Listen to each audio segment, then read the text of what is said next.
자, 오늘 2월 월삭 예배 말씀 제목은 유연함이 주는 축복. 유연함이 주는 축복. 유연함이 주는 축복. 이라는 제목으로 오늘 하나님의 말씀을 증거하도록 하겠습니다. 하나님에 대한 유연함은 생명력의 증거입니다. 사랑하는 성도 여러분, 세상의 모든 살아있는 것은 부드럽습니다.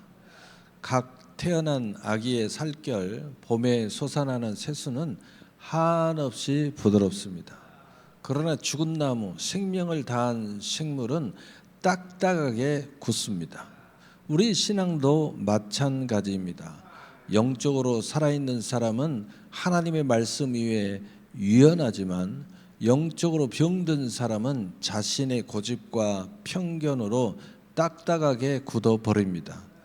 오늘 우리는 하나님의 손길에 나를 맡기는 거룩한 유연함이 어떤 축복을 가져오는지 나누고자 합니다.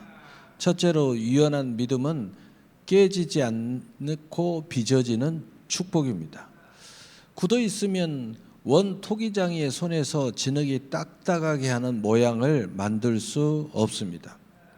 억지로 구부리면 결국 깨지고 맙니다. 우리 삶에 고난이 닥칠 때 우리가 유연하다면 그 고난은 우리를 부수는 망치가 아니라 우리를 빚으시는 정교한 하나님의 손길이 됩니다. 유연한 사람은 부서지지 않습니다. 대신 더 아름다운 그릇으로 재탄생합니다. 이사야서 64장 8절에 그러나 여호와여 이제 주는 우리 아버지시니이다. 우리는 진흙이요 주는 토기장이시니 우리는 다 주의 손으로 지으신 바니이다. 아멘. 유연함의 핵심은 주권 인정에 있습니다.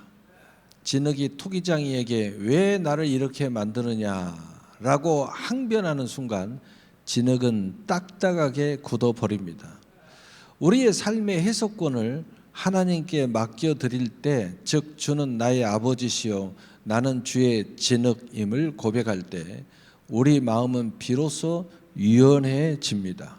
이 유연함이 우리를 고난 속에서 파괴되지 않고 더 가치 있는 존재로 완성되게 합니다. 이탈리아 피렌체에는 누구나 다 아는 다비드 상이 있습니다.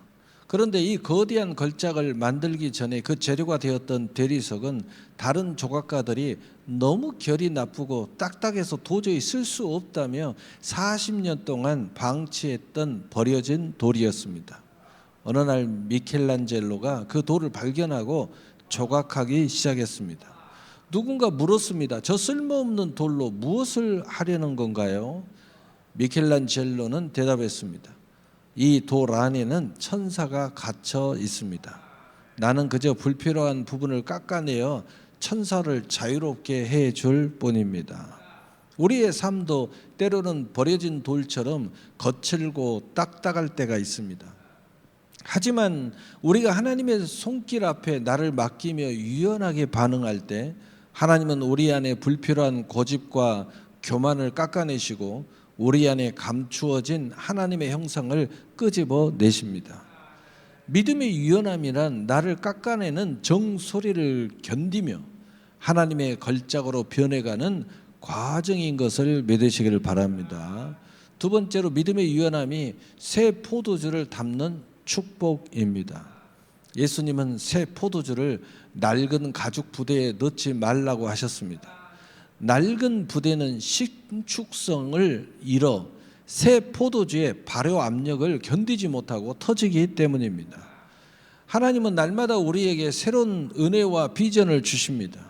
하지만 내 생각, 내 경험이라는 낡고 딱딱한 틀에 갇혀 있으면 하나님의 새로운 역사를 감당할 수 없습니다.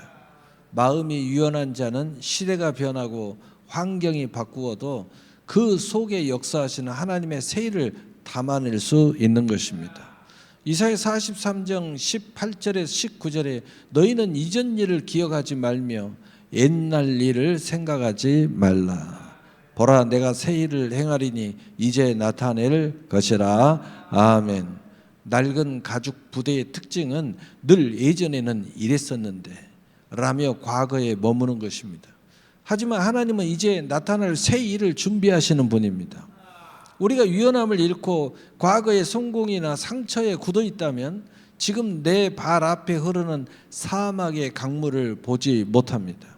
믿음의 유연함은 곧 영적 감각입니다. 하나님께서 행하시는 새로운 역사를 즉각적으로 수용하고 담아낼 수 있는 마음의 탄력을 유지하는 것이 바로 축복입니다. 중동 지역에는 물이나 포도주를 담는 가죽 부대는 염소 가죽으로 만듭니다. 처음에는 아주 유연해서 무엇을 담든 쑥쑥 늘어납니다. 하지만 시간이 지나고 뜨거운 햇빛을 쬐면 가죽은 점점 딱딱해지고 가물가물해집니다. 이때 그대로 두면 작은 충격에도 쩍 하고 갈라져 버립니다. 그래서 유능한 주인은 주기적으로 가죽 부대에 올리브 기름을 듬뿍 발라 문지릅니다. 기름이 가죽 속으로 스며들면 신기하게도 다시 말랑말랑한 탄력을 되찾습니다. 그러면 다시 새 포도주를 담을 수 있는 상태가 됩니다. 우리 신앙도 세상의 뜨거운 풍파를 맞다 보면 어느새 마음이 뻣뻣해지고 좁아집니다. 내가 해봐서 아는데 원래 우리 방식은 이래 라는 말들이 나오기 시작할 때가 바로 가죽이 굳어가는 신호입니다. 이때 우리에게 필요한 것은 바로 성령의 기름 부으심입니다. 매일 기도의 무릎으로 하나님의 은혜를 우리 마음에 발라야 합니다.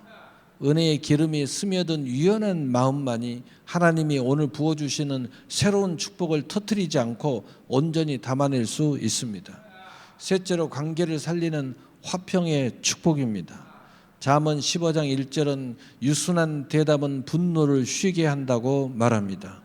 유순함은 관계의 윤활유입니다.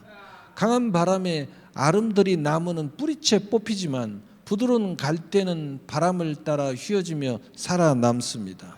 믿음의 유연함은 비겁함이 아니라 상대를 품을 줄 아는 커다란 사랑의 능력입니다.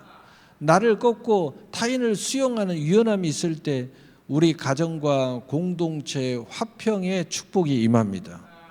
미국의 에브라함 링컨 대통령 시절에 국방장관 에드윈 스탠턴이 자신을 비난하는 한 장군 때문에 몹시 화가 나 있었습니다.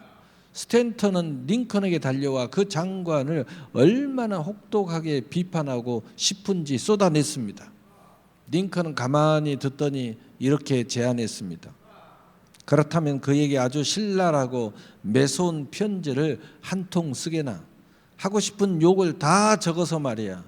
스탠턴은 신이 나서 독설이 가득 담긴 편지를 썼습니다. 편지가 완성되자 링컨이 물었습니다. 다 썼는가? 이제 이 편지를 어떻게 할 건가? 스탠턴은 대답했습니다. 당장 보내야지요. 그러자 링컨이 웃으며 말했습니다. 아니네.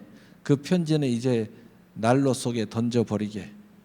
나도 화가 날 때마다 그렇게 한다네. 마음껏 쏟아내어 자신의 마음을 부드럽게 만들었으면 됐네. 이제 그 부드러워진 마음으로 그 장군을 다시 대하게나. 만약 스탠턴이 그 딱딱하고 날카로운 편지를 그대로 보냈다면 관계는 영영 부서졌을 것입니다. 하지만 링컨은 분노의 열기를 위험함이라는 여과기로 걸러냈습니다. 믿음의 유연함은 나를 공격하는 화살을 똑같이 쏘아 올리는 것이 아니라 그 화살을 부드럽게 받아내어 바닥에 떨어뜨리는 능력입니다. 우리 입술에 이 유순한 대답의 필터가 장착될 때 가정의 다툼이 멈추고 공동체의 상처가 치유되기 시작합니다. 결론입니다. 어떻게 믿음으로 유연해질 것인가? 사랑하는 성도 여러분, 유연함은 내 의지로 만들어내는 것이 아닙니다. 진흙이 수분을 머금어야 부드러워지듯이 우리 영혼이 성령의 담비에 젖어 있어야 합니다. 내 고집이 앞설 때마다 주님, 제가 여기 있사오니 주의 뜻대로 나를 빚으소서 라고 고백하셔야 합니다. 내가 단단해지기를 포기할 때 비로소 하나님의 전능하신 손길이 우리 삶을 가장 아름다운 길로 인도하실 것입니다.